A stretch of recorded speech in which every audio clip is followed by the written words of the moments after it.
Voltron Network. What's up, guys, and welcome to the DC versus Marvel podcast, where we talk about the latest DC and Marvel movie news. My name is Uz, aka Uziman DS, representing the blue corner of DC, and once again, in the red corner, representing Marvel, I'm joined by my boy Eds. What are you saying, bro? How you doing? How are you? How you feeling? I, I'm, I'm, uh, uh, I shouldn't. yeah, I shouldn't laugh. yeah. I shouldn't laugh.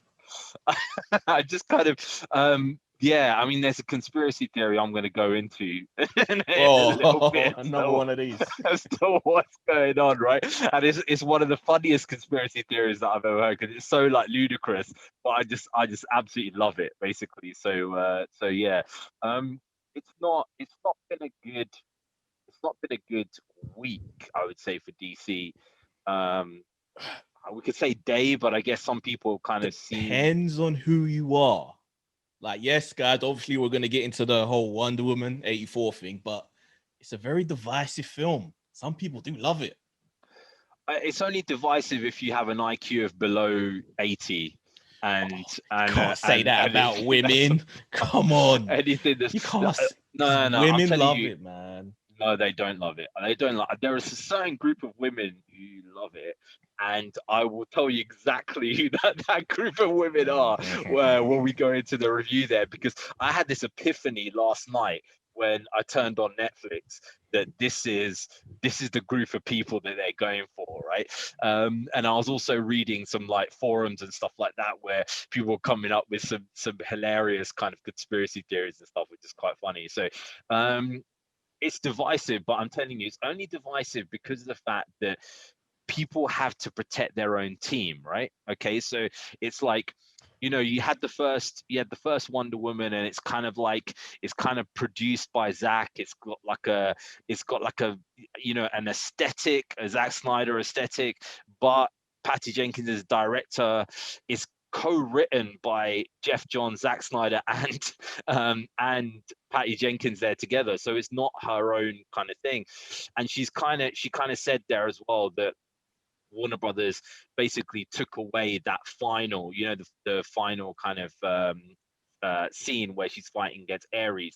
They're the ones who wanted to put that in, right? So all of that stuff that people generally thought was, this is so stupid, this How Ares the, bit, right? how the hell would Um, that have ended? yeah, exactly. Judging off of this film, I'm guessing that would have ended with her just hugging him and him just be like, "You're right, I did wrong. I'm sorry." That's Credits. probably how it would have ended, right? So yeah, so she kind of said that there because of saying that Warner Brothers kind of interfered and stuff like that. And this is one of the interesting things, because a lot of people are saying online, like when Patty Jenkins was kind of writing, when she was talking about Wonder Woman 84 and stuff like that, you always have to read in between the lines of people, right? Nowadays, you can't just like keep things as a given. Every single thing has to be like there's a hidden meaning behind something. So why would Patty Jenkins say the last scene of this was completely taken over by the studio, right? Is she saying because genuinely she's like, oh, this is my baby, I'm really proud of it, I'm really proud of Wonder Woman 84?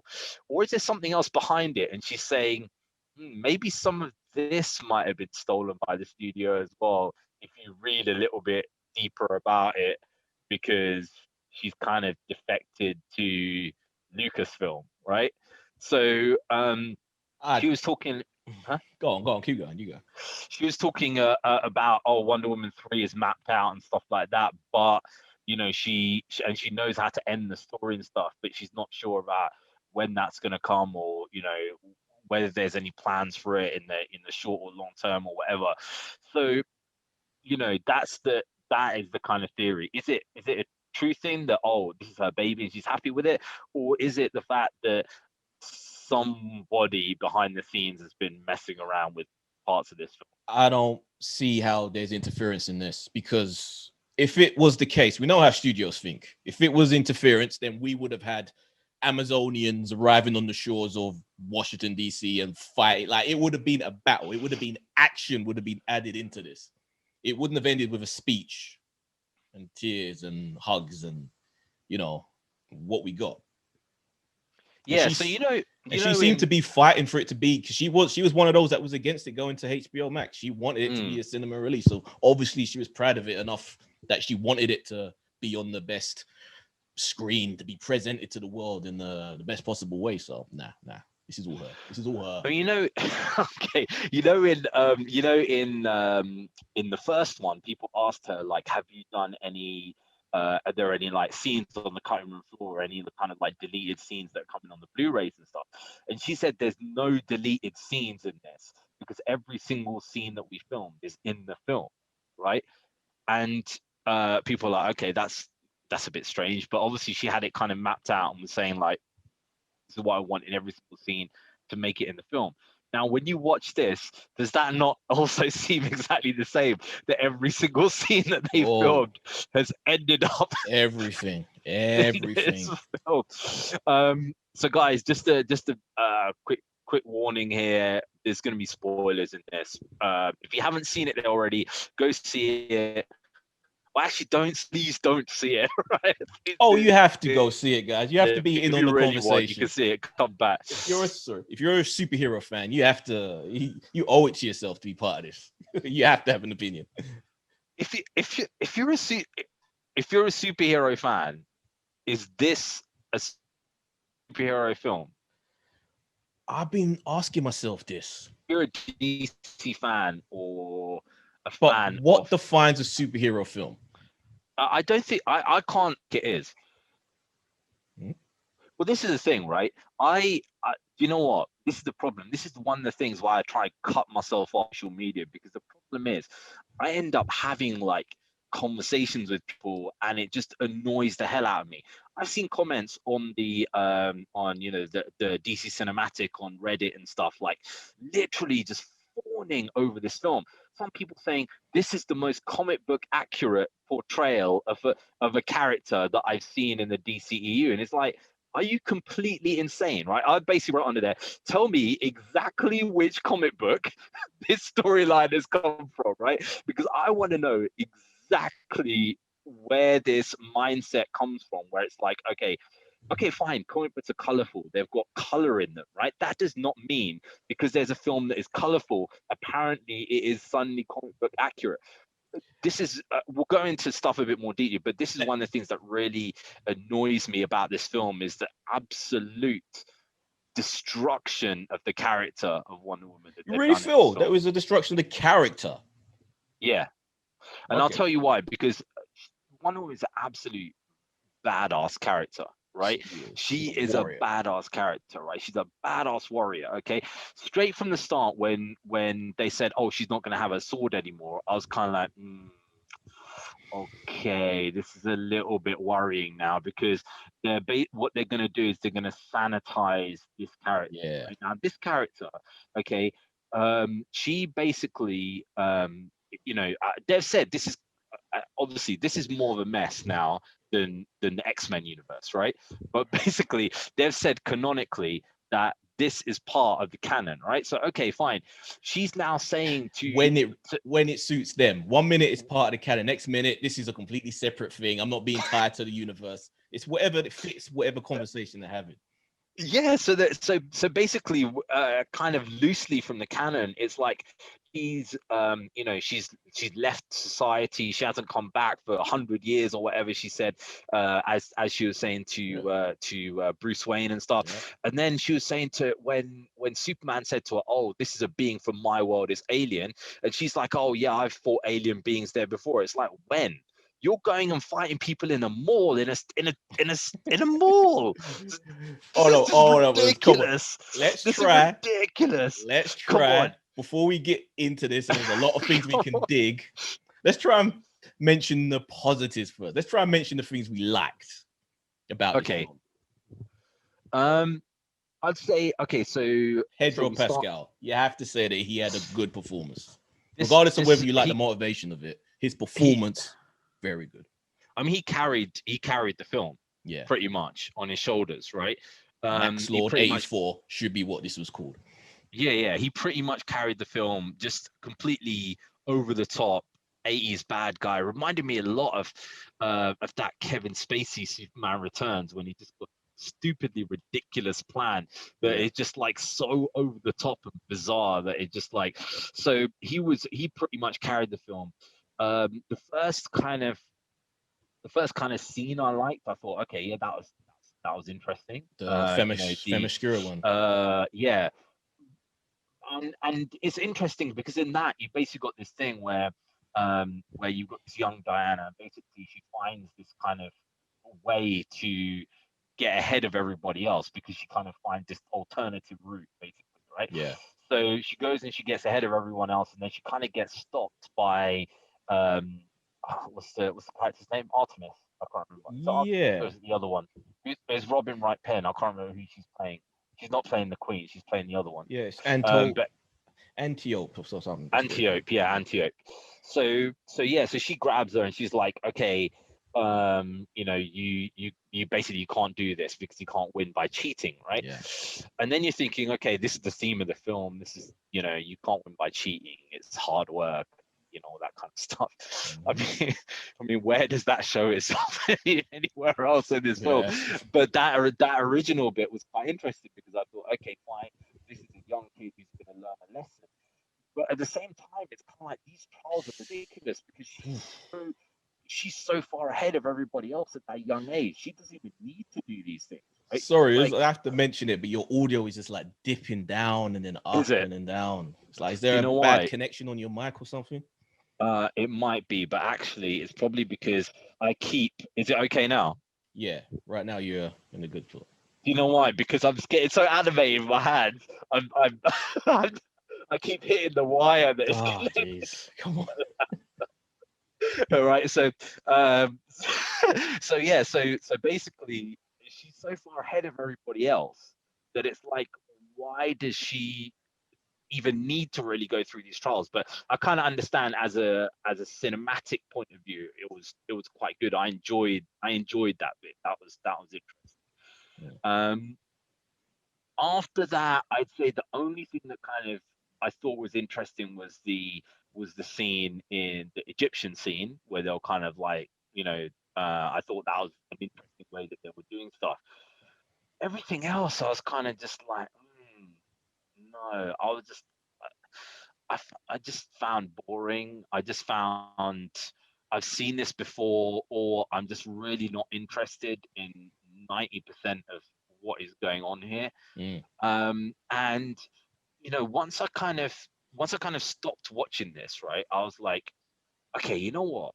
Maybe this film just isn't for me, right? It's just designed for somebody else, right? You knew that from the get-go. Yeah, definitely. Yeah, and it's quite obvious that it's actually not designed for me as an audience, right? What it is designed as, which is basically, as I was flicking through Netflix later on to try and find something to watch, I went past this film, which is basically like become kind of quite famous for like basically being like it's a film where this woman, she gets kidnapped by this dude, and this dude is basically like this rich dude, and like it's basically he basically like Stockholms her. It's 50 Shades of Grey, but with S&M. Oh, that is S&M, but yeah, it's like was it Spanish? Yeah, or something, and some kind of Spanish kind of thing, right? So basically, this film is really loved by women, right? And it's bizarre because it's like this kind of goes in the face of everything when it comes to the Me Too movement and all this kind of stuff, right? But once you actually think about it, because at first, because literally when I watched it, Christmas Day, it got in the UK, it was supposed to come out a little bit earlier, but we went into lockdown, so we weren't able to go to cinemas to see it. But Christmas Day, once I finished it, straight on social media, all these different platforms. And for that first 3-4 hours, just from women and people of the LGBT community, loved it. It was like perfect. For them, they were just loving it. And then, the tide started to turn as other people began to see it. And then you start to poke holes in it, like the whole possession of the guy and, you know, consent and all of these sort of things. Once you really start to think about what the hell went on in this film, that's when it all just starts to crumble like a House of DC theme cards, baby. Unfortunately, it is, yeah. But I don't know what. This is the thing. Like, okay, if somebody's, I always kind of liken it to this, right? One of my mates is a huge fan of Harry Potter, like ridiculous, huge fan of Harry Potter. You know, I've read all the books before any of the films or anything came out, and he's one of these guys who's like, oh, that's not like book, man. The films are like so kiddish, and like the books are like so like dark and bloody. And I'm just like, what are you talking about? This is some babyish bloody program or whatever, right? Yeah. But I kind of put it in from his kind of point of view.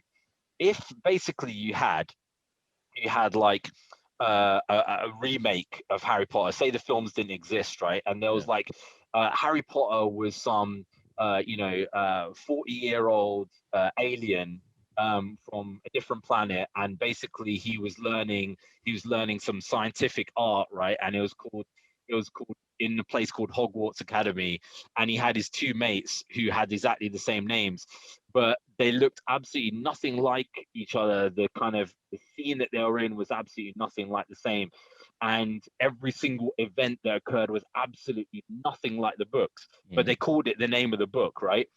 And people said to you, oh, what? Yeah, but you're a Harry Potter fan. Why can't you like that? Why don't you like that? It's a way. Well, Harry Potter's a 40-year-old alien in this film, right? And it's like, this is absolutely nothing like it. So when I look at this and I see, what the hell was that Max Lord, right? Firstly, Max Lord is a Supergirl villain or Superman villain, right? Not bloody Wonder Woman villain. And then you got Cheetah. That's not bloody Cheetah. What the hell is that, right? And then it's like, okay, Wonder Woman.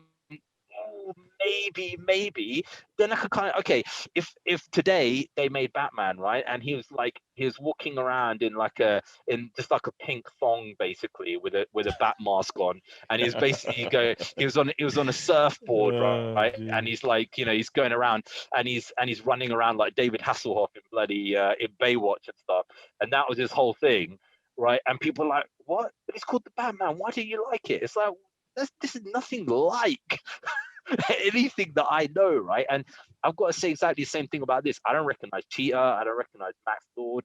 I barely recognize Wonder Woman. I mean, I'll tell you one thing that should have no part in a superhero film, right? A wardrobe changing montage for a side character, right? Can you imagine, right? Can you imagine, okay, if in the Winter Soldier they had a 5-minute montage, right? A 5-minute montage of bloody Bucky just changing his clothes, just like, oh no, forget about it, bloody Falcon just putting on different outfits and going, yeah, what do you think about this? Oh no, I don't like it. I'll put on another outfit. To play devil's advocate in this, ridiculous, man. This isn't made for comic book fans. Most movies aren't that are based on comic book properties. They're for a broader, simplified version. You know, the audience, they don't care really. And you know that. Yeah, but that's where the problem is, right? Because then, if you are a comic book fan and you basically go and say, I don't recognize this at all, this is nothing like any comic book I've ever read, you get attacked left, right, and center saying, well, you're not a real fan. This is exactly what the comic books are like. And you're like, okay, well, tell me what comic book it is like. Is it Silver Age, Golden Age, Bronze Age? Is it New 52? Is it what is it? Right. Problem with Wonder Woman is that I think because that old TV show from the 70s was so popular, that has become mainstream people's primary reference to what Wonder Woman is, not the comic books. It's that TV show. And that's the tone, that's the characterization that they're always trying to recapture. But this is what I don't understand. Okay, you've had a successful first film. So why do you completely change the tone for the second film? It makes no sense. Imagine if you had Terminator 1, right? And then Terminator 2 was like a comedy, like really bright comedy with like, you know, just basically just like people wearing silly outfits and stuff like that. You'd be like, what the hell has this got to do with Terminator 1? Because it was successful. Patty Jenkins thinks the success was me and Gal. It wasn't anything else. It was just because we made a great film. So it doesn't matter what we do, people are going to love it. That's the mentality you go into the second one with. I think you hit the nail on the head with that. You know what I mean? So we go from that original, okay, decent enough scene, and we go into a next scene basically where you've got Barbara Minerva and Gal Gadot, right? And basically Barbara Minerva. Oh, you're skipping over the Donna Superman toned. Oh yes, yeah, all the shopping center scene. Yeah, I don't want to. Where the robbers get justice, but the girls shoplifting get ignored. They're fine. There's little girls being silly. Oh yeah, because they've been yeah, whatever, whatever. And remember, there's we'll talk about this other bit later. but yeah, basically like so we end up going into this mission where basically got I'm gonna skip over some stuff because I could literally dissect this thing forever, and I'll be here for like 4 hours of hating on every single scene. But anyway, so we have Barbara Minerva and Diana, and basically like Barbara Minerva is when I put this in the WhatsApp room about that Barbara Minerva was worse than Jamie Foxx's Electro. No. That wasn't the case. Kristen Wiig. I expected worse from Wiig. She was actually better than I expected. It was nowhere near Jamie Foxx's Electro. That was an all-time low for superheroes. For supervillains, should I say? Like, nah, she wasn't that bad. Yeah, but not that bad. But it's just like, you know, the thing is that when they had the when they kind of had the trailers and all this kind of stuff, and they did it, and I was like, oh god, they play. And the thing is, I don't know, man. I kind of think to myself a lot of, is a lot of this intentional, or is it not intentional, right? Because obviously they're trying to make a film that is set in the 80s. In the 80s, you had a lot of these kind of people who were just like very geeky, extremely clever, but were never looked at because of the fact that they were, they looked a certain way and stuff like that. And are they intentionally going for that vibe and being completely tone deaf as to how that plays out? Or are they like just dumb and they thought that this was a cool thing to do, right? Because it's a trope, isn't it, in movies? You got she's all that, the nerdy girl who gets the makeover and then suddenly, everyone loves her and everything falls in their lap, and it changes. Does it affect them, their personality? But this is one of the things that I always found interesting, because we always have this thing nowadays that it's like, okay, there's this big thing now. Oh, you've got to have somebody from the exact same background as the characters because they're the only ones who understand the character's journey, right? They're the only ones who understand it, right? And so, we've had, for example, we've got Miss Marvel. Miss Marvel's got, Pakistani, kind of writers and directors and stuff like that. And we've been told for a long time that only women can tell women's stories, right? And it's like, I'm watching this and I'm thinking to myself, okay, well, at some point we're gonna reach this epiphany with Barbara Minerva, that basically she's this geek, like you're saying, it's a trope, this geeky character, much like the Jamie Foxx or the real Michelle Pfeiffer. Woman connections getting real like dodgy, and then basically and they and they start to get like this thing where it becomes that they're no longer they gain confidence, and because they gain confidence they gain a certain look, and because they gain a certain look then everybody suddenly pays attention to them, right? And this is the type of thing that I wouldn't expect to come if a woman was writing this story, because in effect what you're saying in the story is, okay, well look, you're gonna get passed over, you're gonna get like not looked at, and in fact some of the time when they're looking at Barbara Minerva, it's like in disgust, like they're actually literally disgusted by this woman, right? But suddenly she like changes her appearance and all this kind of stuff, and everybody's fawning over her, and everybody like, personally, come on now, this is ridiculous. I get what you're saying. Personally, it doesn't surprise me because fashion magazines and, you know, Kardashians and all of these sort of icons, people that they love. Like, it doesn't surprise me that superficial elements would be injected into this about, you know, how people treat people differently, the way, judging the way they look. Kind of fits in, I guess, with how a lot of women view how themselves and other women. And the way that men treated her as well, the way that changed as well. Oh yeah. But then you'd think that at some point, wouldn't it be that actually the moral of the story is there is a great person behind this? But that never happens, right? No. And this is the kind of thing that you would expect in a female-led movie, right? At the end, the person who genetically looks a certain way and has all the gifts is going to kick your ass. That's basically the moral of this story. Regardless of how good you think you are, regardless of what you know, how much you doll yourself up or what you wear or whatever, the person who genetically started off like that is going to kick your ass every single time, and it's going to be better than you, right? What the this film was aimed at general comic book fans, at everybody. Then I say, okay, fine, standard comic book trope is part of the film, whatever. Okay, this film is quite aimed at teenage girls and young women, right? And what in effect you're telling a lot of them who might have self-esteem issues and stuff like this is like, the only way you're going to get attention from somebody is to look a certain way, but it doesn't matter anyway, because somebody who looks better than you is still going to be better. Yeah. You know what I mean? Yeah.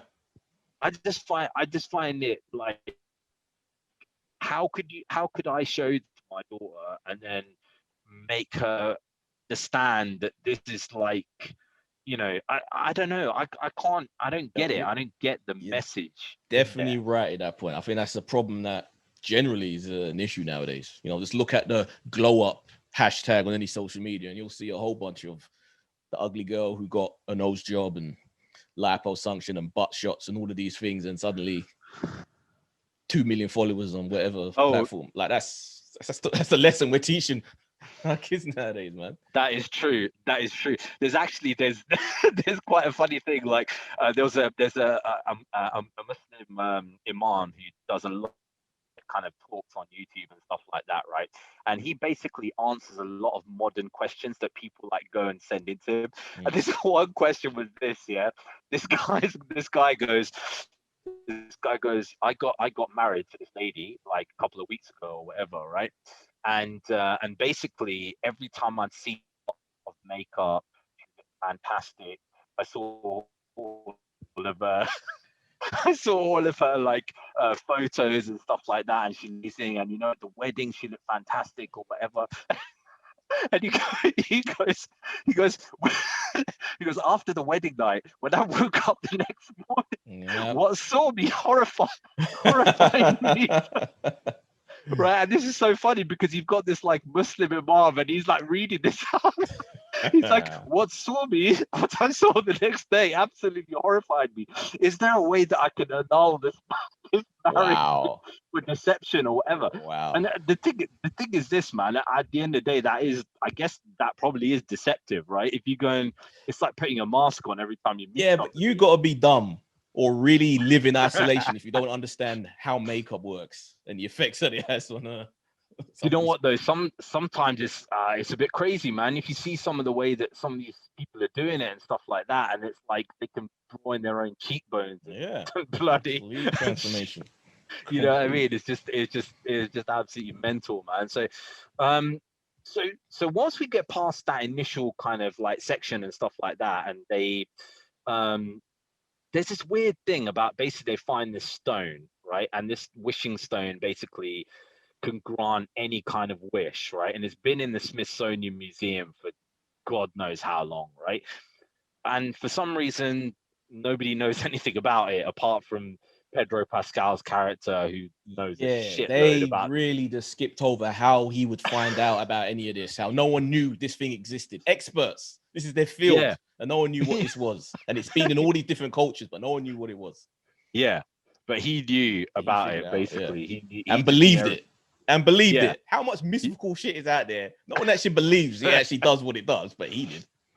Exactly. So there's been a lot of talk about like this guy's like a Trump model, basically, right? He's like a failed businessman who is, basically bad at business, but he uses a wishing stone because it kind of grants wishes and stuff like that to gain influence into corridors of power and things like that, basically, right? Completely inconsistent. Like that was never explained. The parameters of this ability. People make their wishes, but then that gives him a wish. Yeah. Like what? How does that make sense from what the stone was? So I saw an interesting kind of explanation of this wishing stone, where the wishing stone was kind of like it basically gives the writer a way out of everything. Yeah. Right, because if it's kind of like if you don't know where to go with your writing, it's like, well, the wishing stone can do this and the wishing stone could do that. Yeah, And it kept changing. Uh, One minute he confronts somebody because he was getting sick, make a wish about me. Like, oh, have I asked you to make a wish before? And like, yeah, and they just like dismiss him so they can make one wish. But then Minerva gets to make two wishes. She wished to be beautiful, but then she wished to be apex predator later on. Yeah. So it's like you can make one, you can make two. Like, what? Where's the rules? There's literally no parameters with this weird ass stone, right? And this is the thing. This is when people say to me, yeah, bro, this is like exactly like the comic book. It's like, where? What in what comic book, right? But Bravo Minerva got this kind of thing. Like when they changed her New 52 origin, right? And some people hate on the New 52, but I like this particular origin where basically she has gone into normal society now, but she used to be part of a cult, and the cult was obsessed with the hunt, basically, right? And they would go and like hunt people, hunt animals, all this kind of stuff. And the way to kind of become successful in the hunt is that you have to kill a family member. And she basically kills her brother, right? She kills her brother in a hunt to kind of like succeed. And then what happens is at the end is that she has to kill herself so that the goddess of the hunt kind of goes into her and she becomes Cheetah, right? Now, if you're gonna introduce, sounds cool. Yeah. Problem is, you can see how some people are gonna think too violent. Hunting animals, no. They want it to be sympathetic from the get go. Yeah, and we'll come to that at the end about the sympathetic nature of these characters. But yeah, so basically, they kind of start working together-ish, kind of, Barbara and Diana. But yeah, the parameters of this thing keeps changing, and then this weird thing happens, right? Where it's like this guy who once again I've read in the forums is apparently he's part of a lot of these like Hallmark Christmas Christmas kind of programs and stuff that come on TV, and he's basically walking around in like this tracksuit kind of thing, and he comes up to Diana and he's like Diana. Yeah, I've seen the actor about. Yeah, he's exactly that type. He is the quintessential single father Hallmark character in some Christmas movie. Yeah, that's because that's the thing. Because in the credits, he's written down as handsome guy. Doesn't even have his name in the credits. That's the cast on this dude. Yeah, he's written down as handsome guy. So basically, right, this object. Yeah, this object. Yeah, he basically. So this is the bizarre thing. Like, okay, so all the other people, when they go for a wish, so Barbara Minerva wants to look a certain way, so she then looks a certain way, right? But when Diana, she's kind of wishing for Steve back, and then his soul goes into this dude. The monkey's poor aspect of wishes go bad is supposed to be something that happens later. So why would a spirit occupy someone else? Yeah, that made no sense from the get-go. Yeah, why that guy was suddenly possessed, and that never seemed to be the case for anybody else. And I didn't understand literally any of that kind of bit, because then it's like, okay, right, now this has this power that his spirit can go into there. Okay, fine. What happened to that dude? Is he not meant to go to work the next day? Nobody cared. That was a big issue where it's like, Diana, until she found out that there was a catch to everything, she was fine with the fact that this guy, that what's his face, was possessing this Yeah. guy's body, and it was like she never seemed to think, oh, this guy may have family, he may have friends, he may have people that rely on him. Don't give a care. My man's back. I want to have sex with him. I'm a roofie. This guy was roofied. Yeah. He's basically roofied and made to have sex against his will. We shouldn't laugh. Yeah, man. He's like, he basically got dead man, right? Like literally dead man just took over this. Exactly. And this is the 80s. This is when AIDS is everywhere. This is yeah, that ain't right. I mean, that dude. You don't know what he was carrying. Oh my god, what ending that would have been. He might not have even been straight. You know, we don't know what his choices in life were, and they're making him have sex with his woman. He might have just got back with his wife after having an affair, right? Got his family back. And he's like, it won't happen again. It won't happen again. And what happens, man? So basically, this dude, nobody gives a shit about him. He doesn't turn up to work the next day. Yeah. Maybe he's meant to pick up his kid from school that afternoon. That ain't happening. I mean, sick mother that relies on him to pay the hospital bills. Boom. Yeah. Who cares?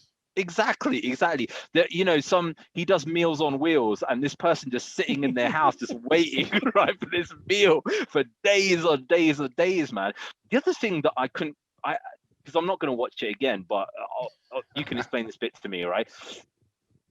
In that mission, so when he looks in the mirror, he sees himself as that dude, right? Yeah. So Steve, when he looks in the mirror, he sees himself as that dude. He doesn't see himself as Steve, right? Yeah.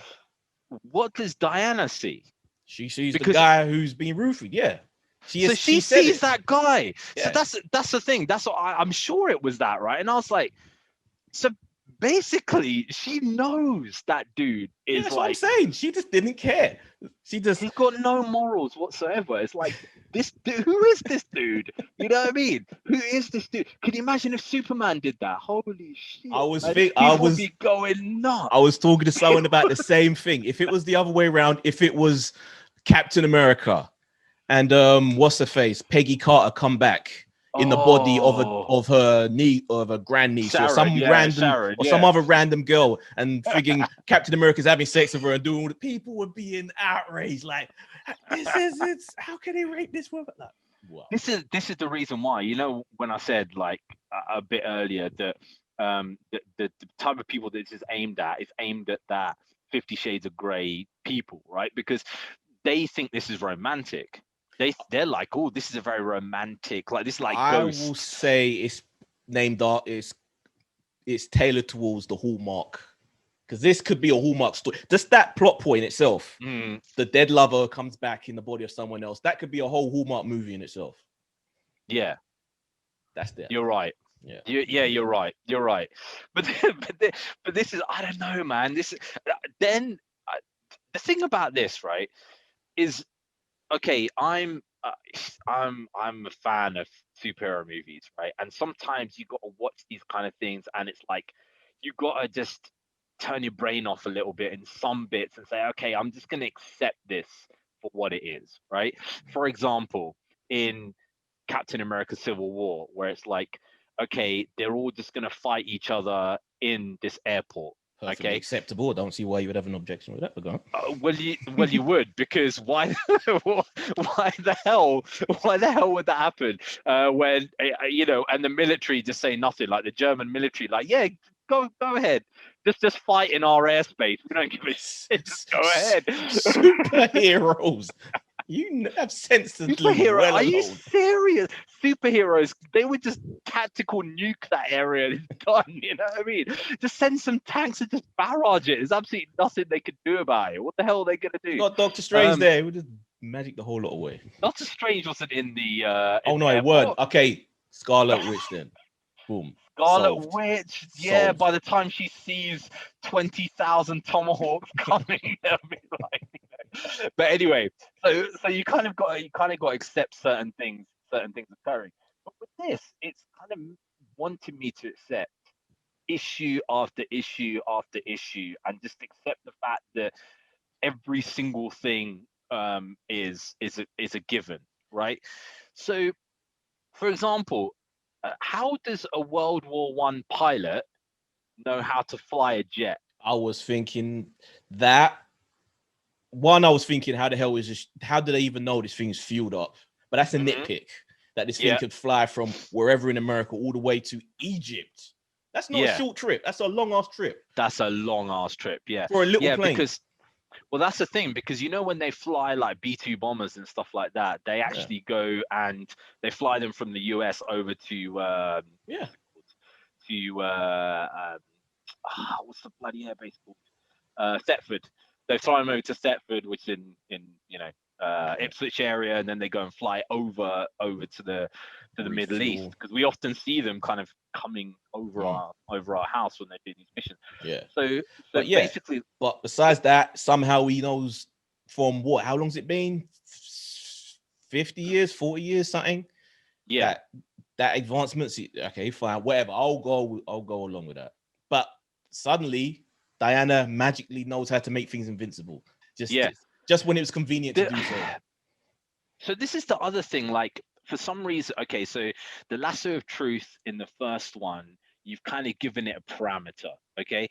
And this is the same argument that people have with the Star Wars sequels, right? You've basically got a parameter of the Force. The Force has certain powers, right? The lasso of truth has certain powers. You could use it, to rope onto things. It compels people to tell the truth. That's pretty much it. Now it's like it can do anything. Like it can literally, like, okay, oh yeah, it can rope onto lightning. Yeah, that's fine. Oh yeah, something's made invisible. That's fine. Okay, But lasso didn't make lasso wasn't the invisibility. Wasn't from the lasso. No, the lasso wasn't the invisibility. But it's like you're expanding the powers to a level where it's never been seen as that before. Just to kind of make it, convenient, because they wanted to have the invisible plane, like in the old TV show and the cartoons and stuff. Yeah, which is bizarre. And then obviously, I guess the reason why they wanted that is so that later on they could show that Diana now knows how to fly. It kind of like teaches her a little bit on. She figures out how to fly. Whatever. I guess she levitated in the last one at the end. So I never liked Wonder Woman flying, but wherever it is, it has been established before. But she still rides lightning with the lasso of truth, even though she knows how to fly now. And then she goes and gets the gold suit, which is conveniently she keeps at her house. And then she uses it to fly. But she doesn't. She can fly now. She doesn't need wings. But yeah. This is the other thing. Okay, so the monkey's paw stuff, right? That parameter is not set either. Okay, so the parameter is not that Steve is trapped in somebody else's body. This is kind of like, for some reason, seems to be a romantic thing. The monkey paw parameter is that she loses powers, but she doesn't lose 100%. It's kind of like 60% or something. Yeah, she's still. I was getting the sense that it was slowly fading, and I wasn't. Were you getting it that it was because of her wishing for Steve that she was losing her powers? I got the assumption that it was because of Minerva, because she said she wanted to be as powerful and as strong. So she was going up as the other one was going down. That's what I was presuming, that it was coming from her. But you could be right. You could be right. I don't know. My thing was that was the monkey's paw effect of, because basically when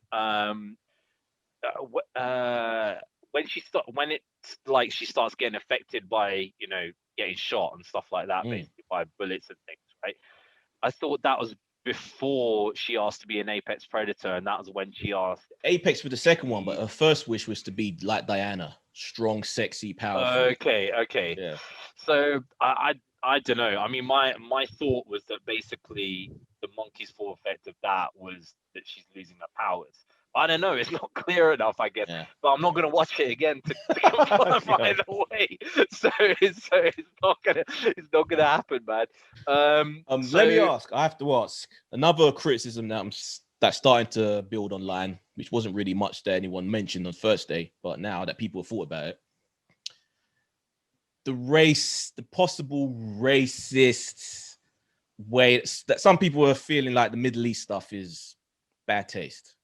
The Middle East, South African stuff with Muslims and You know, I guess it's made worse by Godot being Israeli and some of the things she said on Twitter in the past. Like, how did that make you feel watching it?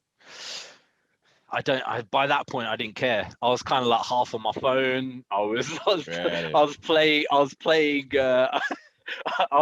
the Old Republic on my laptop. Oh, dear. I was kind of like going in and out. I'll tell you why. This to me, okay, I honestly feel that this is possibly one of the most ill-judged films that I've seen in the last 3 or 4 years. Yeah. And the reason being is, right, what happened is that they were like, we want to make a film that looks like it's in the 80s, feels like it's in the 80s, has Wonder Woman in the 80s, is kind of a successor to that Linda Carter Wonder Woman. And instead of getting all the stuff that kind of makes the 80s, for example, I watched Ready Player One again recently, and really liked it the second time that I watched it. And it's just like the soundtrack in there, the nostalgic stuff just kind of brings you into it, right? And with this, it's like, where's the 80s soundtrack? It's like nowhere to be seen, right? Yeah, I think it was there for like the first 5-10 minutes, but then it just kind of gave up on that. Yeah. And it just And it kind of like seems to me that what they did was they were like, yeah, let's make an 80s film. Okay, fine. In the 80s, we had these really kind of overblown, what was that Michael Douglas stockbroker? Wall Street. Wall Street. Wall Street. Gordon Gekko, that's the name. Yeah. Greed is good, guy. So let's make the bad guy like him. Okay. Yeah. Pretty much all the films in the 80s, you know, whether you're going anywhere from like, you know, the parody stuff like Hot Shots and things like that, they all had these kind of like Middle Eastern bad guys. Yeah. And, you know, oil barons, you know, whatever. And let's have them in this as well. And let's have all the shoulder pads and all the silly kind of stuff of the 80s. But the whole thing is ill-judged, because then when you look at it from a modern viewpoint, it's like, okay, well, that Barbara Minerva character was a trope of the 80s, and we had that very, very often, okay? But now when you look at it, it's like, is that the message you want to be given to young girls? That thing of having Middle Eastern bad guys is a very trope of the 80s, but is that something that we want to be saying there nowadays? Considering the fact that this film really does rely on a lot of international people kind of seeing this kind of thing, because a lot of the, you know, a lot of the cinemas in other countries in Europe and all that kind of stuff are all closed. It's to me, it's very ill-judged.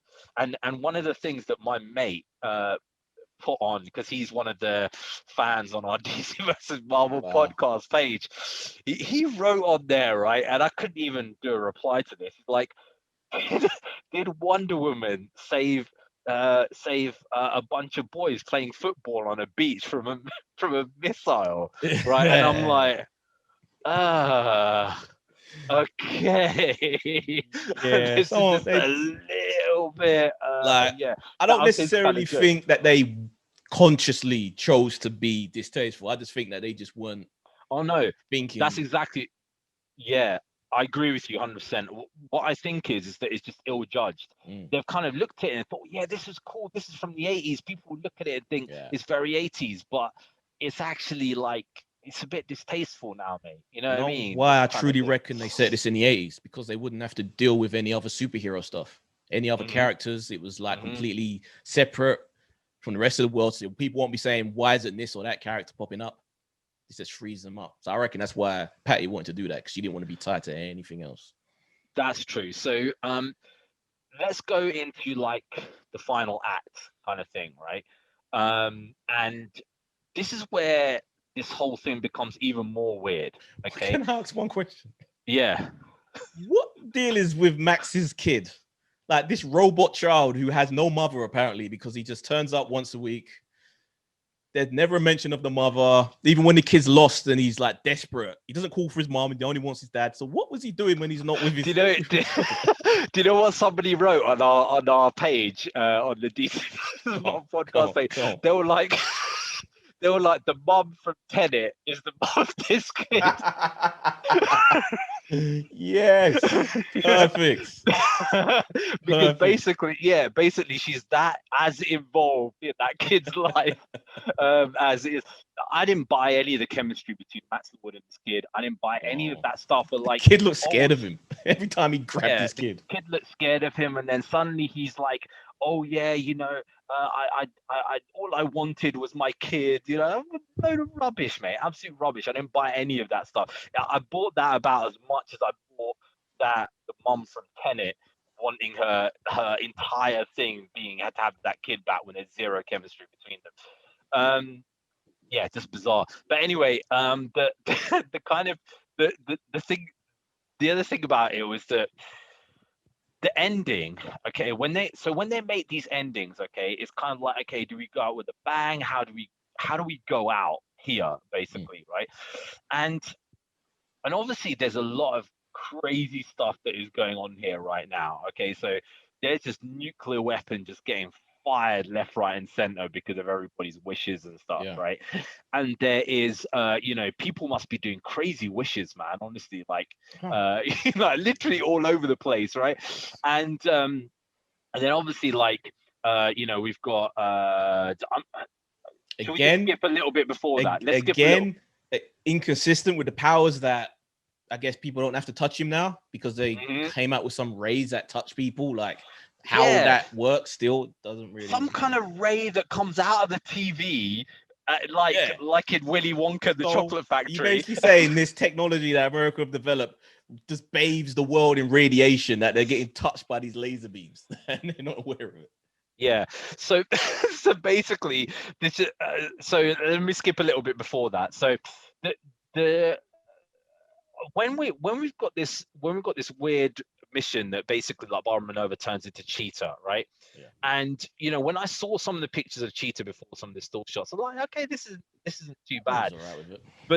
But then obviously the fight between, they had to have a fight in there because it's like Diana's physically not really done anything No, throughout the entire film, no. so she had to have somebody to fight, and she can't fight Max Lord. She would have kicked his ass in 2 seconds, right?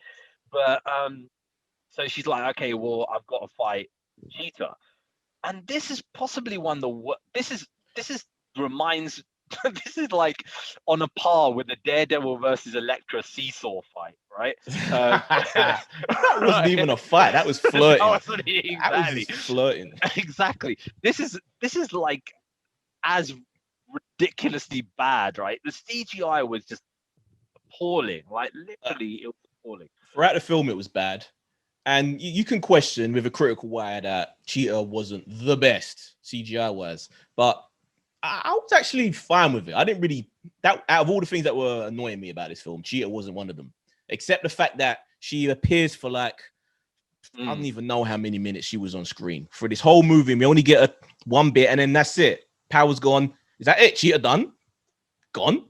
This wasted character that's like Wonder Woman's most iconic villain. Yeah, and what happens?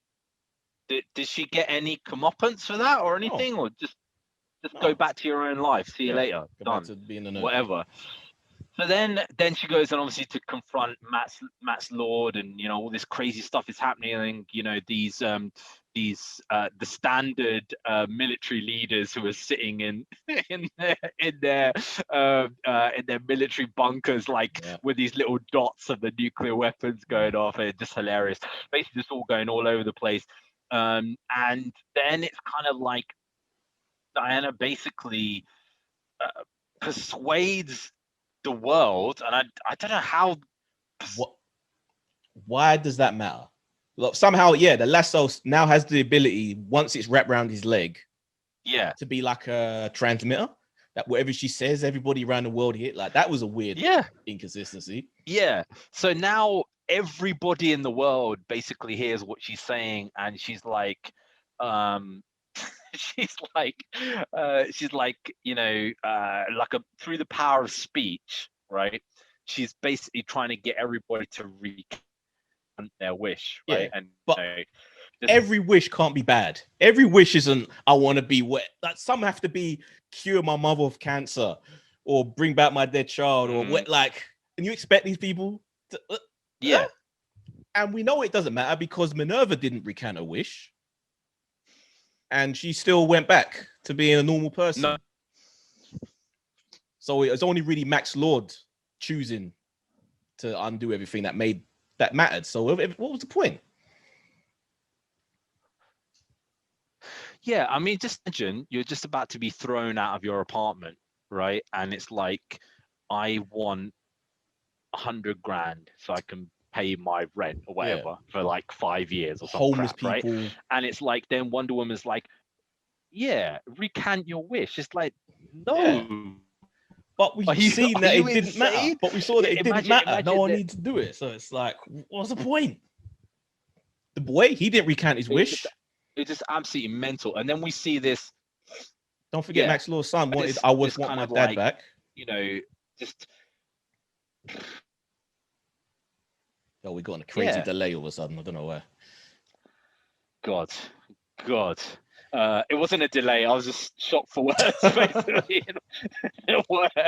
Yeah, but no. I basically what it is like, none of this makes sense from start to finish, right? And the problem is that people are saying none of this makes sense.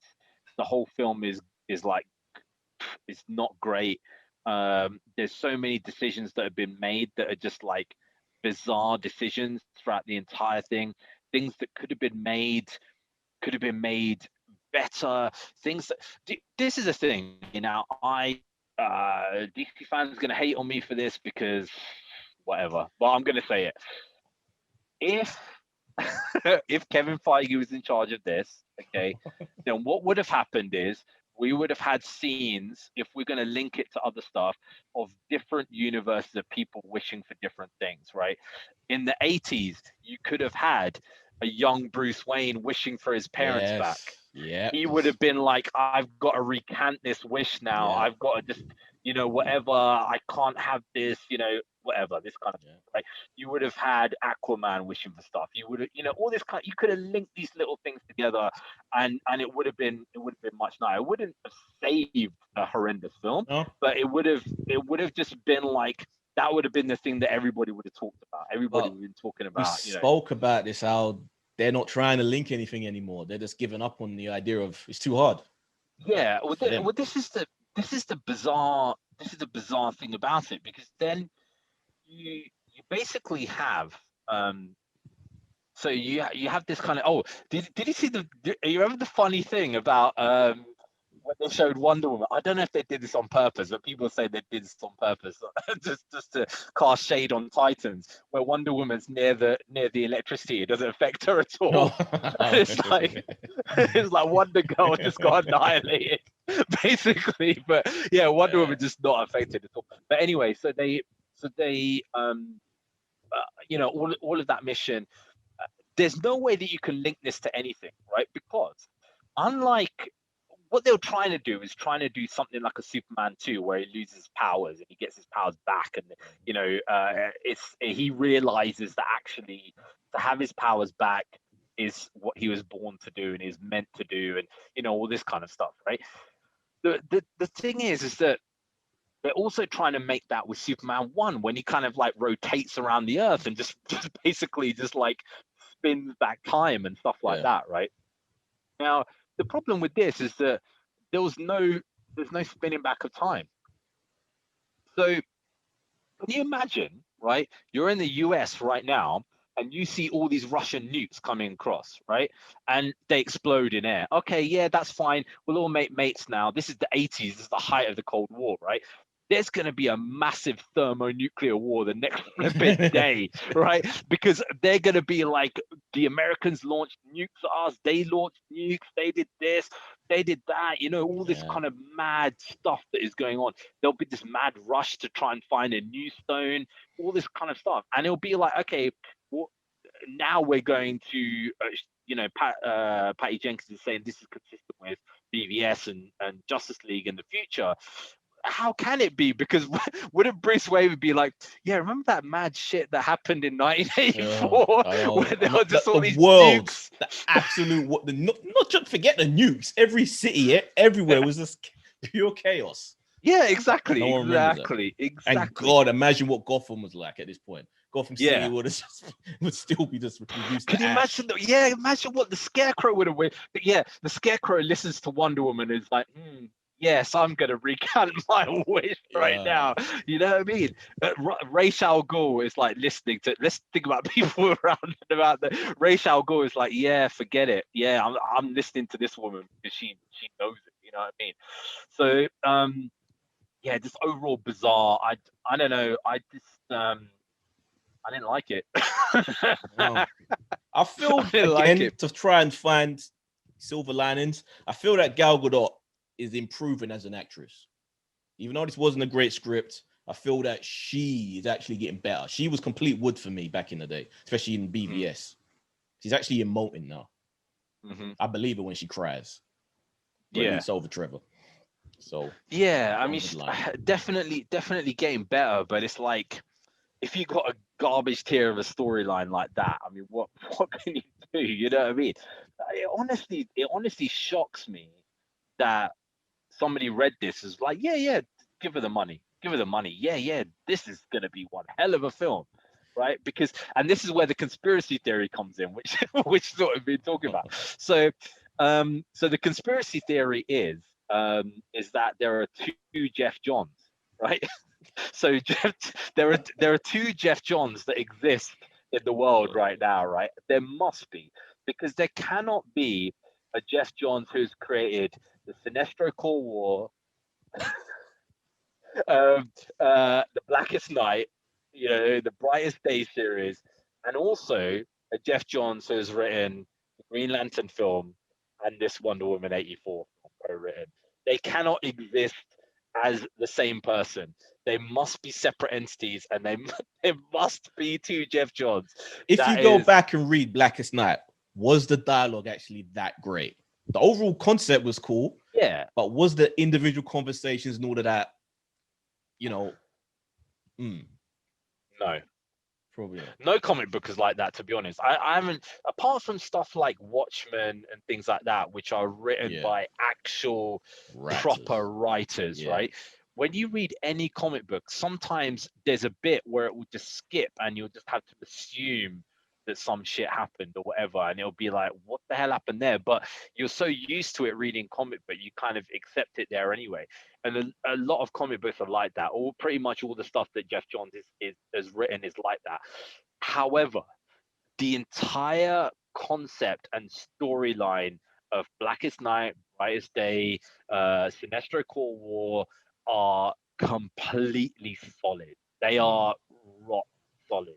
The concept of this is just garbage tier from start to finish, right? There is nothing in there that is like that strikes me as anything great. And I think maybe it's control. Maybe it's the amount of time he has. Like he has more time to think about what he's doing with the comic book stuff. Whereas with this, the what's the word? What's the word? What's the word? When the schedules, when you have like a deadline. That's what I'm saying. deadline, yeah. Like these things that he's not good under pressure. Maybe that's the issue. Yeah, I mean this is the thing, and I think also a lot of the time because DC's blown their load over certain things already. For example, they can't have the continuity of Barbara Minerva discovering discovering the goddess of the hunt, for example, or being poisoned by the blood of the goddess of the hunt or whatever, because they've kind of done that with Enchantress in Suicide Squad. And if they do it again, then people are going to be like, oh, well, this is the same old thing that they've done again. But it's so they I change it. guarantee you, Patty Jenkins was not thinking anything in those. She probably hasn't even seen Suicide Squad. Yeah, not many people did. But the thing is that basically, I don't know, man. I can't defend this film, and to be honest, it doesn't matter to me about defending it because I can't see anything of the characters that I know in that, right?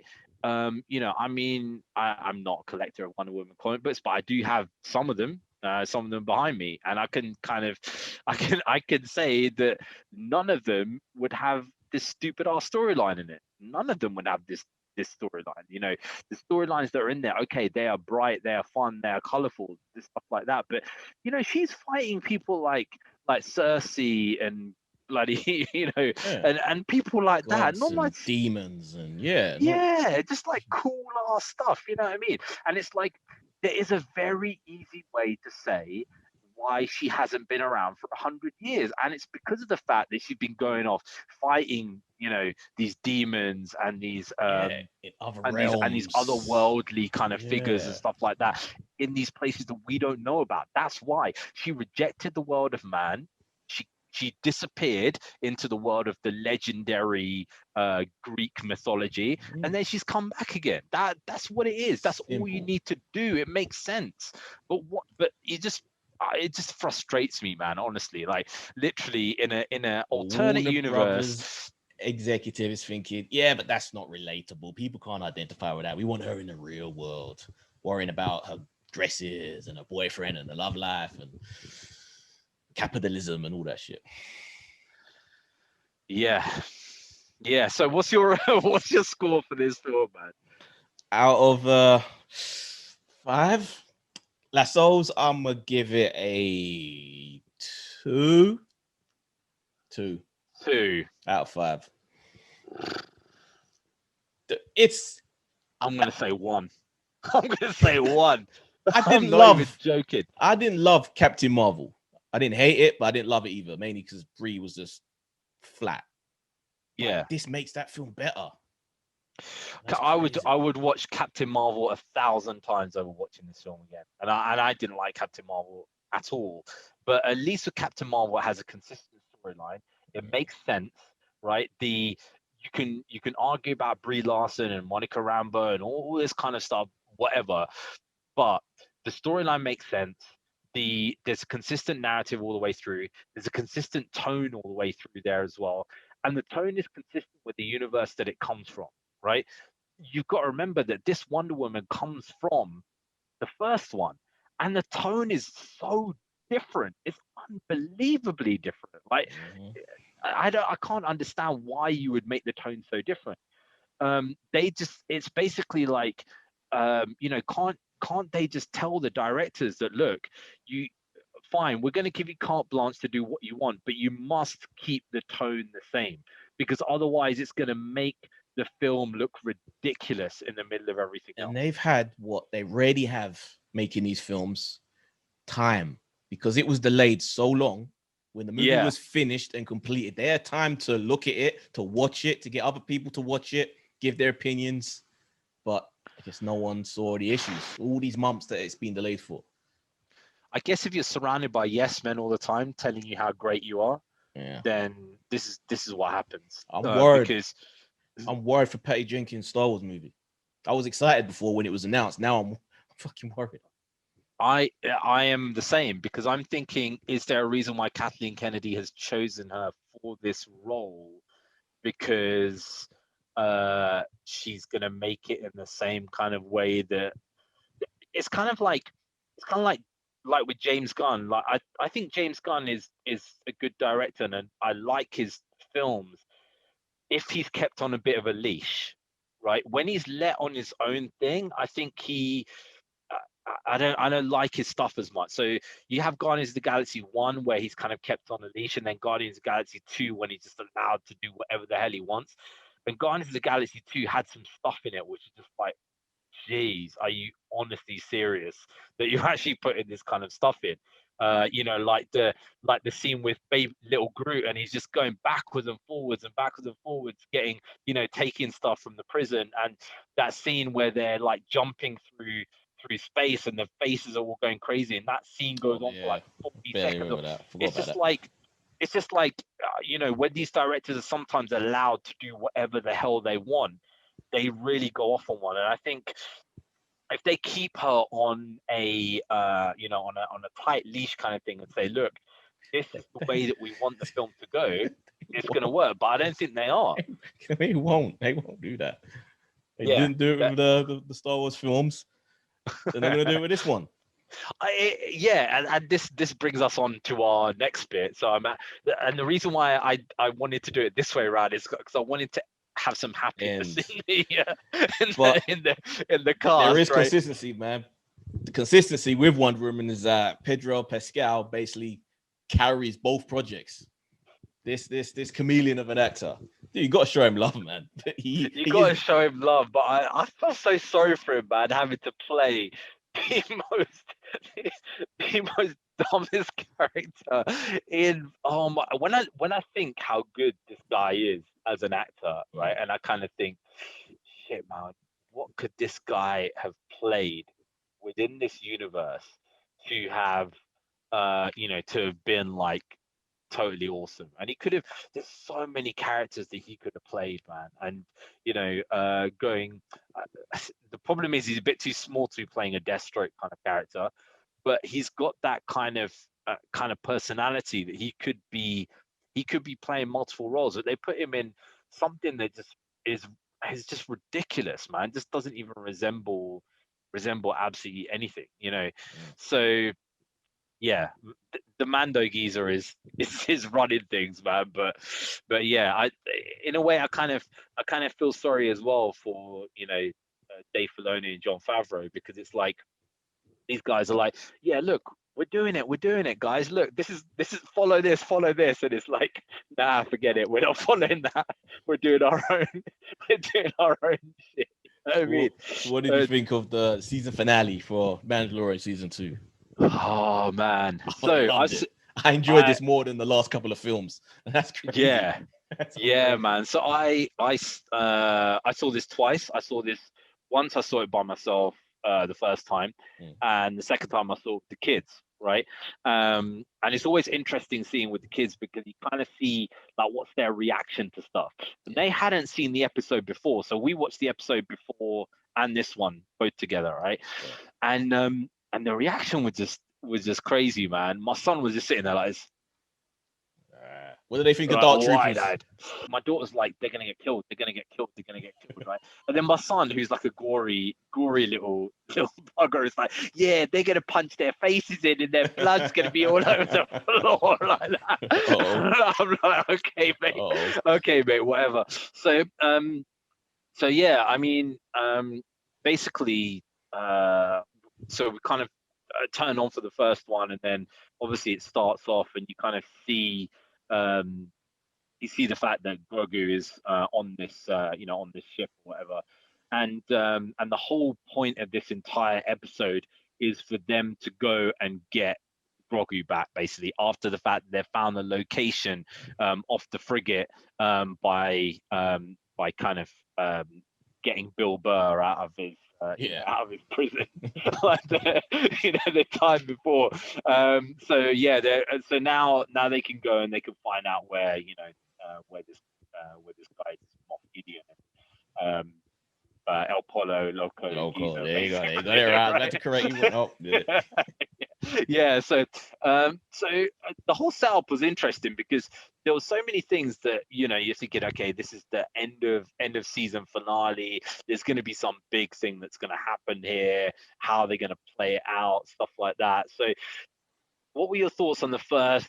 We'll get to the final bit there a bit later on, but what were your thoughts about the first bit, the kind of build up to all this kind of stuff, where he's going around and going around recruiting and stuff like that, and Boba Fett meeting the other well, not other Mandalorians, but Mandalorians, basically. Yeah. Yeah, that was cool. Seeing little chubby Boba Fett get into it with Sasha Banks, that was a bit hilarious, but I liked it because I love Mandalorian. So it was like putting together, like, this is what I want the Boba Fett show to be like, this sort of ensemble cast. Because yeah, we got to speak on the whole book of Boba Fett thing at the end. Yeah. So this was interesting because the third Mandalorian guy had kind of disappeared from the face of the earth. I don't know where he was. No one gave a damn about him. He just disappeared, man. I don't know what happened to him, and we were left with Katie Sackhoff and Sasha Banks characters basically within this, and then obviously they were asked to kind of join the man. So basically, a lot of this is a setup for further seasons. So obviously, um, you've got Boba Fett.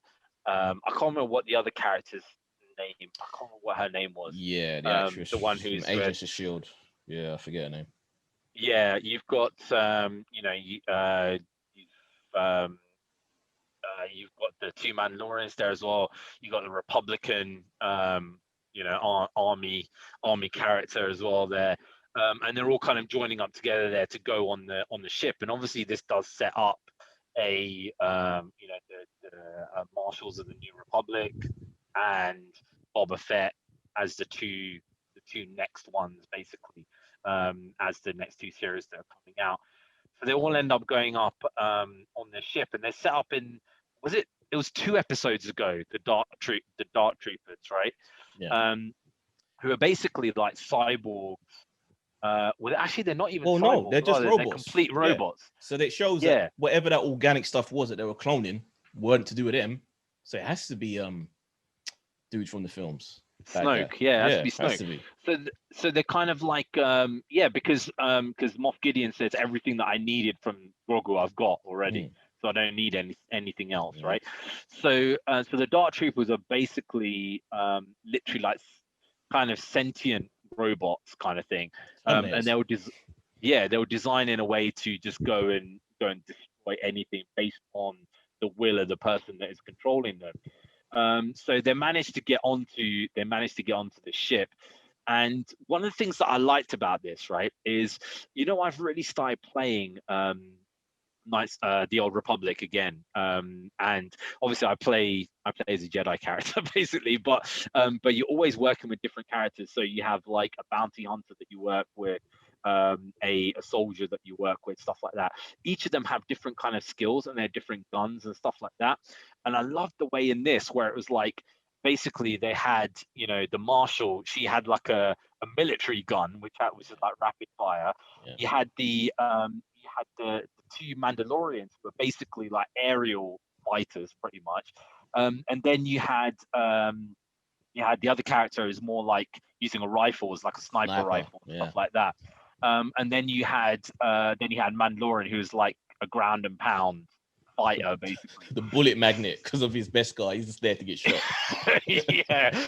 And he was just like they had different styles with each one. One of the things that people in Hollywood have never learned very well from Far Eastern kung fu is that when you've got tons of these characters kind of fighting each other.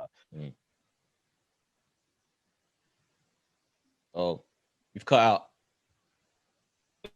Oh, I think we've lost him, guys. Give ways to differentiate them. You might have to Dude, you might have to repeat this bit because you're cracking up real bad. Like we aren't. Oh, here we are. Looks like you're back. Looks like you're back. Can you hear me now or not? Yeah, but you kind of keep cutting out a bit. It's weird. Are you on your phone? Okay, I don't know what happened there. I don't know why. No, I'm on the laptop. Oh, I don't know what's going on. But the weather's been so horrendous here. That is true. That's true. So yeah, you were saying about learning from Chinese for cinema. So learning from Chinese kung fu cinema, basically, that a lot of the way that you can differentiate when they've got all these fighters fighting against each other is that each one has a different style, right? So you might have a kung fu style and a Muay Thai style, and that's one of the things that it seems like they learned a bit with this. Is like, okay, if you differentiate the styles, you can make the action quite fast and people can still follow it because they can still understand who's fighting at which point. Yeah, it was logical. Which I thought was quite cool. It was logical. Everyone had a particular purpose. They weren't just there just to be there. Everyone had a particular purpose, a particular job to do. So that's what it was. That's how it worked.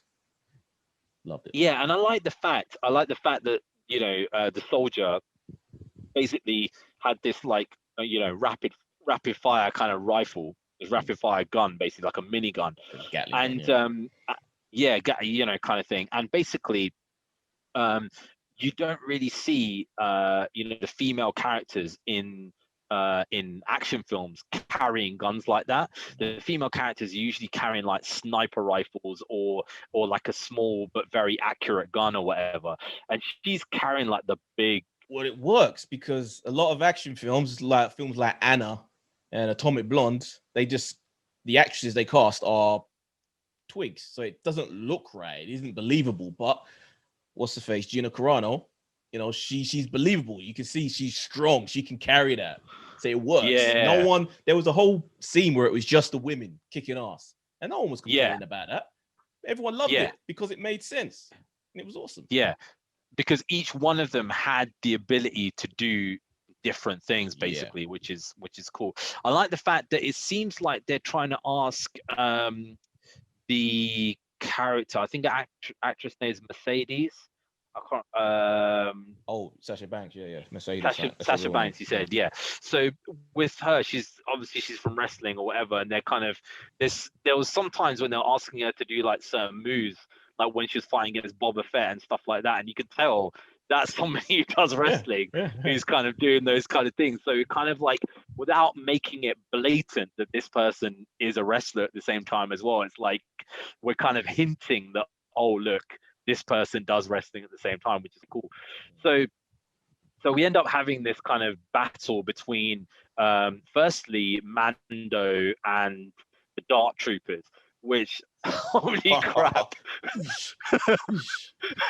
I love that, man. I was like, this is so cool. This is so cool. Exactly. And the flipping thing behind him, the metal thing behind him, was getting caved in by his helmet, man. The concussion he must have had. Holy crap. Because even though, your mask is made of Beskar, your head's going to be moving around inside there. There was no padding in that helmet or anything when he took it off later. So he's basically he was fighting the Dark Troopers, and then kind of he killed one of them, and then just kind of used an airlock to knock them all out there, basically. And then goes to fight Moff Gideon, who he finds is with Grogu, right? And he's got the dark saber, basically. So, what did you think of that fight between? I was impressed. I would not have guessed that Polo Loco would have it in him to have a legit action scene. It wasn't overly, wild. It wasn't swinging and bouncing off the walls like sometimes they do with the movies. It was just like a gritty in a tight, confined room. And it was just cool. And you get a proper good look at the darksaber as well in action. So I enjoyed it. Yeah, it was kind of like what you'd do if you had a little bit of training, but you just had this weapon and your only thought was, I want to go and cut this dude, because basically if I get near him, my weapon's going to go straight through his body. And it was that really aggressive kind of style, which was just crazy. I absolutely loved it. And that's always the one good thing about Star Wars. You can actually be quite violent in that, but because all of their weapons are like cauterizing weapons, right? They're like lasers or they're or their sabers. There's no blood, because you're always going to cut and like stop the blood flow straight away with this plasma weapon or whatever, So obviously they're fighting each other, and then he kind of bests him, and they end up on the bridge, right? And then there's this kind of interesting exchange between Sakoff and Mando when he tries to hand the dark saber over to her. This is a bit of a contention between Star Wars fans, this scene, because this was never something that was established in Clone Wars. This was never the case, because Sakoff she's handed it gets handed to her. And in Rebels it ends up going back to Sabine Wren, and then Sabine Wren gives it back to her again. So this is just something they've come up with for this, which I'm fine with, because it furthers and makes season 3 interesting, because they have to fight to the death. I love it. I had vibes in that of basically a film that is not a great film, but had like what I thought was a really good ending, was Riddick, right? So in Riddick he's there's basically him fighting against Carl Urban, and they're basically having this battle, and like Riddick wins, right? And then he's like, sod it, I'm chipping. And then like, nah, mate, you're the leader. You keep what you kill. That was the whole Underverse crap. I hate Yeah, and then he basically became the king of the necro something. I don't know what it Yeah. was. So that kind of gave me shades of that, where it's like, okay, Mando is now potentially. I'd like to know what happened to Mandalore. Flipping it, man. I mean, that place, was decimated by the Empire. So Yeah. it will be interesting to know what actually happened to that, and whether he can bring everything back there together. And whether they end up having something that, Mandalore fighting against the what's the new one called? Not the Empire, the one that bloody Kylo Ren is part of. Oh, yeah. I actually think it's going to be a civil war. I think it's going to be the people who are part of like the sect that Mando's with, the people that never take off their helmets, and Katie Sackhoff's crew, the ones that don't really care about that stuff. I think there's going to be that divide between them. That would be interesting. But then I guess how many people are left there? That'll be True. But I'd love to That's see. an issue.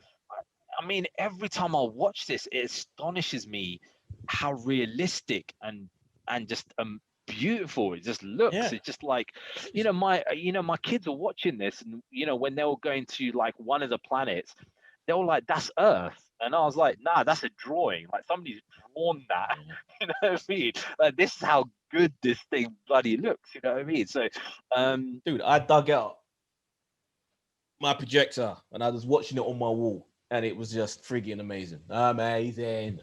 yeah, it just looks amazing. This is the reason why, like now, when you get stuff like Wonder Woman and CGI that is in that, which It looks crazy. to make, and you just think, are you serious? You just honestly think, are you serious? Given the fact that a TV show is doing this, I even watched Star Trek Discovery yesterday, and I was looking at that and I was thinking, this thing looks amazing. Yeah. Like, I don't get how you can make stuff look so absolute garbage.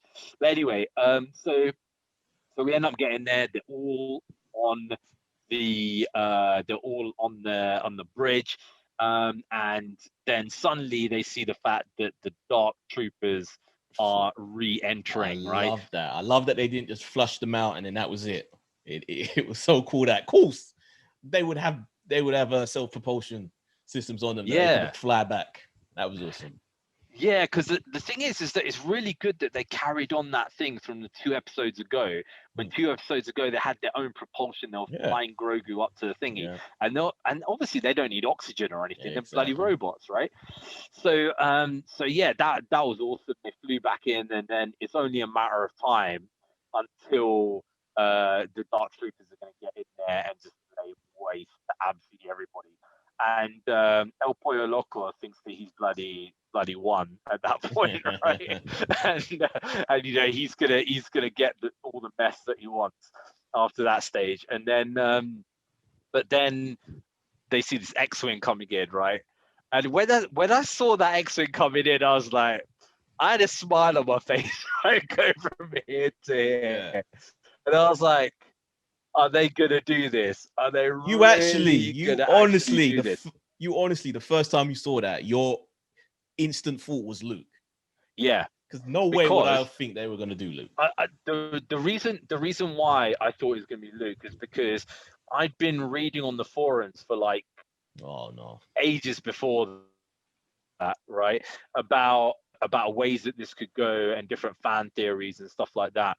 And there were two fan theories that were the most popular. One of them was Ezra Bridger was going to turn up, and the second one was that Luke was going to turn up, right? And the thing is, Ezra from Rebels. Yeah, no one would have wanted that. No one would have cared. Nobody would have cared, right? And the thing is, people are like, yeah, it's Dave Filoni, so he's going to bring Ezra Bridger or whatever. And they mentioned what's his name? Admiral Thrawn in the episode with Ahsoka. So Admiral Thrawn and Ezra Bridger got sent to God knows where in hyperspace. The last episode of Rebels. So it must be him that's coming back. And the other popular theory was Luke. So I was thinking it's going to be one of them. And I know obviously what Ezra Bridger's ship looks like. and I know what Luke's ship looks like, and I was like, it's got to be Luke, right? So, How would you have thought? What were you expecting they would have done for Luke? Were you predicting CGI, or were you thinking it was just going to be like some lookalike or what? I thought it would have been an older Luke. I didn't think it would have been like this kind of. What I thought was they would have de-aged. What's his name? De-aged Hamill, like they did for de-aging Samuel Jackson. That's what I thought they'd do, and kind of make him look a bit younger, but still at the same time not make him look as young as before, because the timeline's interesting. That's what I always forget, the timeline. Yeah. Because like Boba Fett, right? Boba Fett's been in the Sarlacc for God knows how many years. My man comes out and Yeah. Here we go again. Here we go again. Damn you, internet. it's like he's had it. Jeez. You're I back. was just saying R.I.P. Jeremy Bullock. Oh yeah, yeah. R.I.P. Jeremy Bullock. Yeah. OG Boba Fett. Over. So obviously the body types of these two is very, very different. Yeah. Right. And you know, that's why I was thinking, okay, there must be a big time slip, because if Boba Fett has been in the Sarlacc for God knows how long, he ain't gonna come out bigger than Jeremy Bullock, but he is bigger than Jeremy Bullock. So he must have been out for quite a while, because my man's had a meal and stuff. Right. That's you know, within that's that time. what annoys me. That's what I complained about on my other podcast, talking about the movies, is that this actor must have had some heads up that he was coming back. Make an effort, please. Make an effort. Yeah. Or I don't mind that. I don't mind the fact that he would have put on some weight and kind of done that if they're consistent then with the time with Luke, because Luke doesn't look much older than he does in Return of the Jedi. That's where okay. this fits, yeah. But then I'm thinking, okay, well, how long has Boba Fett been out? Because if Boba Fett's only been out for a short period of time, he would have been injured to shit, basically, like straight away, because it's been in the Sarlacc. I would have expected that they would have had him have like cybernetic arms, you know, like all that's left is his torso and his face, like that. But no, I guess they didn't really want to go that way. Yeah. I mean, my man came out with literally no injuries. Yeah. And so he's been munching. Yep. You know, he's been having a meal and stuff. Yep.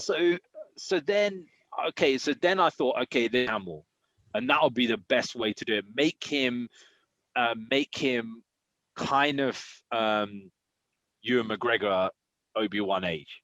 That's what I was thinking, that they were going to do something like that. But obviously, we saw him as Return of the Jedi, maybe a year older, maybe tops, a little bit, than he was there, right? As soon as I saw the arm, as soon as I saw the black hand, I was like, no way. And I swear to it, it's never happened, but I swear to it, as soon as he pulled that hood back, audible squeak out of my mouth. Not even a shout, just a it was amazing. Loved it. You know, even with the criticism that it was slightly off, still he didn't care. The fact that it was good enough that it was still recognizably Luke, that I was like, yes, nice work. Yeah, and I just liked. It was interesting because he was. Some of the things that they were in there, they were obviously trying to mirror the Darth Vader scene in Rogue One. Right, because there was some very close mirroring in some of those things there, man. It was interesting, especially that last bit where the Dark Troopers are just all lined up in that corridor, right? And Luke just lays waste to these people, man. The thing that I found totally very interesting about that is when he uses a dark side power at the end where he crushes the Dark Trooper, right? And I was like, this dude is skirting on the side of becoming a becoming a Sith, you know what I mean? Because he's using that kind of power. But isn't this everything that every Star Wars fan has wanted? Like the entire thing. And it's like, you could have given that to Star Wars fans, you know what I mean? But I don't know, man. It's like all you have to do is say, okay, well, this is a beloved character. We're going to show him full blown, go nuts, using all his kind of, powers and stuff like that. It would have just been, it would have just been mad. I mean, even they didn't even, need anybody else to turn up at that particular point, right? They could have blown their load and had the Millennium Falcon turning up, right? But that would just be a bit too much, right? I mean, But it's perfect. but just to have Luke turning up, using his powers, even at that point, when Luke turns up and has got all of the garb on and lights the green lightsaber, my daughter's like, it's Ahsoka, and I'm like, nah, Ahsoka's got two lightsabers. Watch it like Yeah. carefully, right? Yeah. And they're watching it, and they're like, whatever. Now, How familiar this with is the original sequel trilogy are they've they? seen them. They've seen them. How long ago? They A year ago. basically Probably. 10 Yeah. years in a child's life, man. They've forgotten who Luke Skywalker was. My days. That is true. That is true. Well, basically, yeah. Well, my son is 6, and he watched it when he was 5. Yeah. Yeah, my daughter's 8, and she would have watched it when she was 7. So it's probably time for a refresher at some point. But the interesting thing is that as soon as this scene finished, right, my son runs upstairs to his bedroom, right, and me and my daughter are like, what the hell is he doing, right? And we're just hearing all these noises of flipping banging and stuff going on upstairs.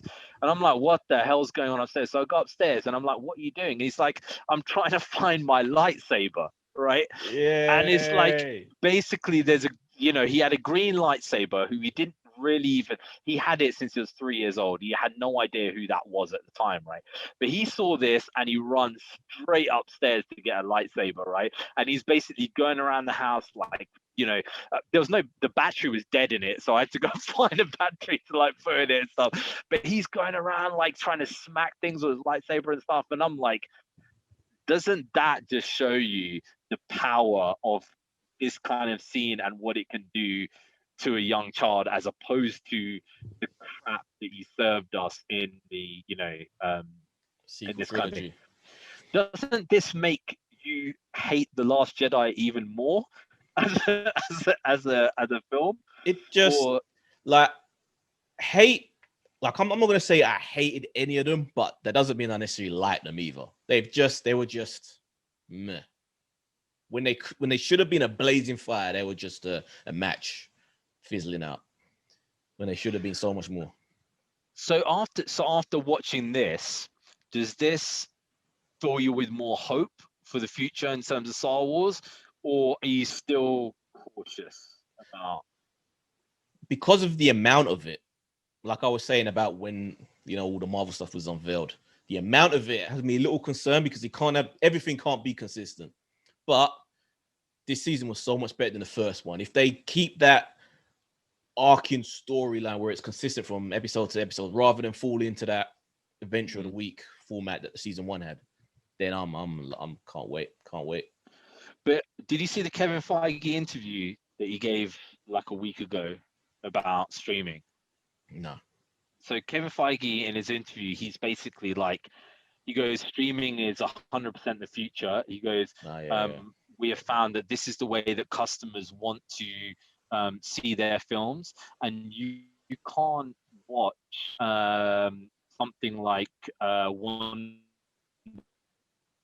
Division and get that experience. That's a cuss on one It's division. Still, true. yeah.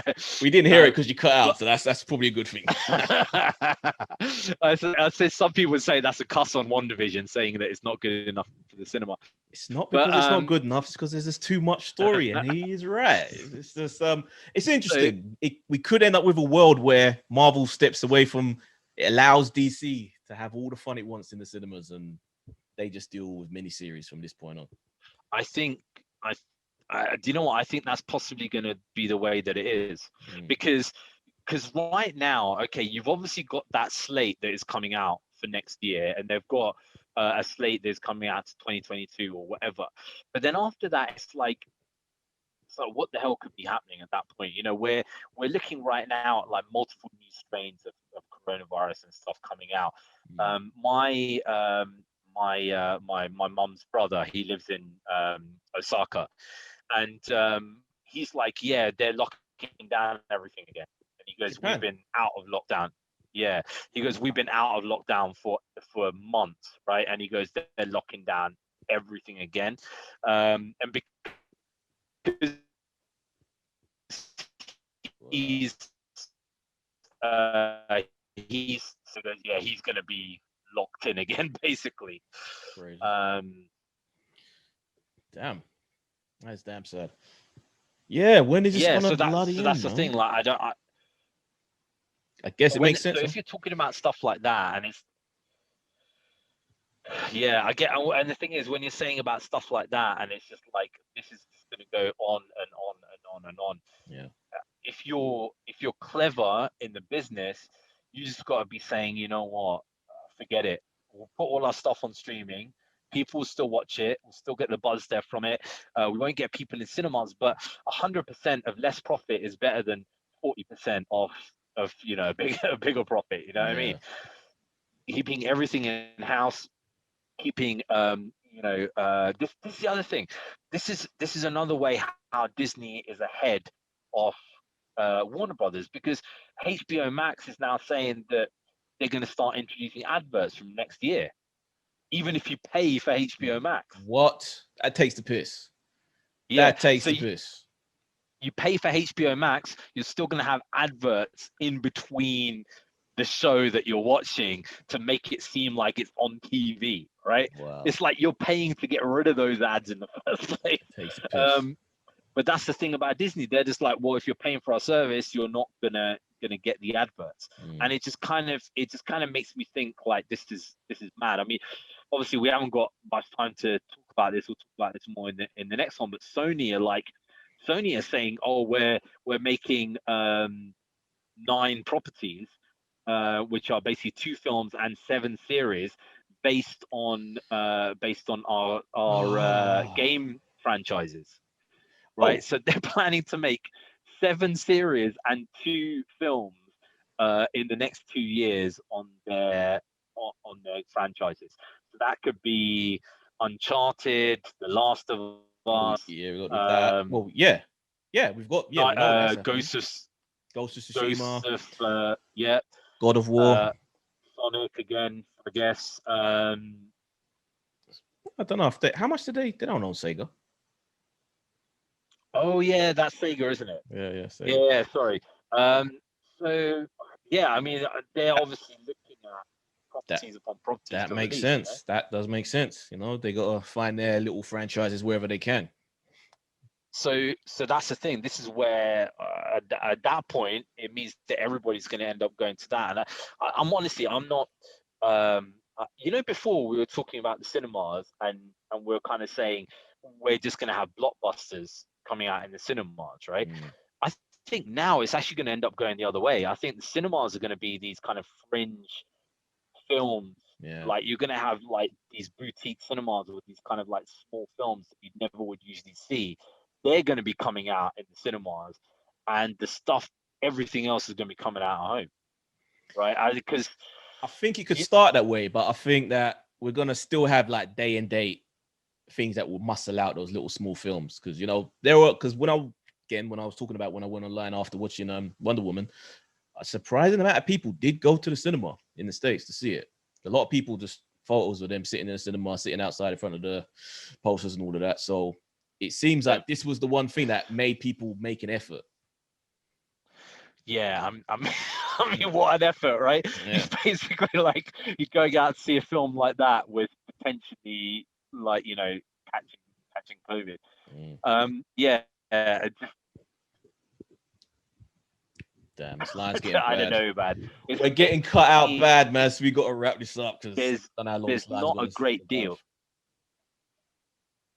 We're definitely, yeah, we'll wrap it up because guys, we've actually had a storm over here uh, for the past few days, and my whole area is like flooded basically, which is quite Oh interesting. shit. So I would assume it's that rather than anything else.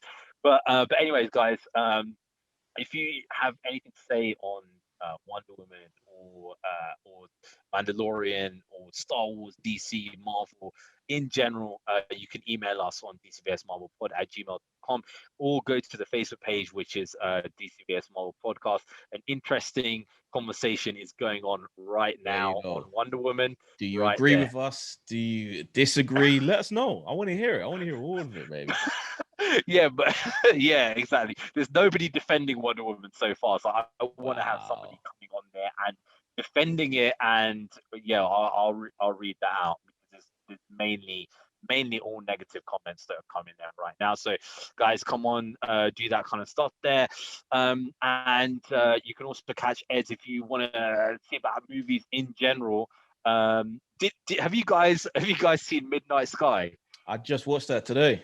on Netflix? Okay, I want to hear Ed's and Mo's review of Midnight Sky for next week because this film. Okay, I'm not going to go into it, but yeah, I want to hear their review about that. So guys, where can What- I'm we curious. catch that? Oh, well, we're actually doing our top 5 of the year TV and movies. Mhm. So that'll be, I don't know, some point after this, not too long. And we're also going to have to talk about Wonder Woman as well on that show. So if this wasn't enough, it's 2 hour podcast. Get ready for another one. Yeah, We're exactly. Because talking at the usually, movies, Vulture Network. Go check it out. me and Mo, who are the alternate hosts on these show, have completely opposite views in movies. Yeah. Right, so it'll be interesting to see what Mo says about Wonder Woman. Although I think he didn't like it very much either. So yeah, hear the Midnight Sky review because that was painful to watch. Anyway, so yeah, so guys, check those out, and we'll see you again next time. There, guys.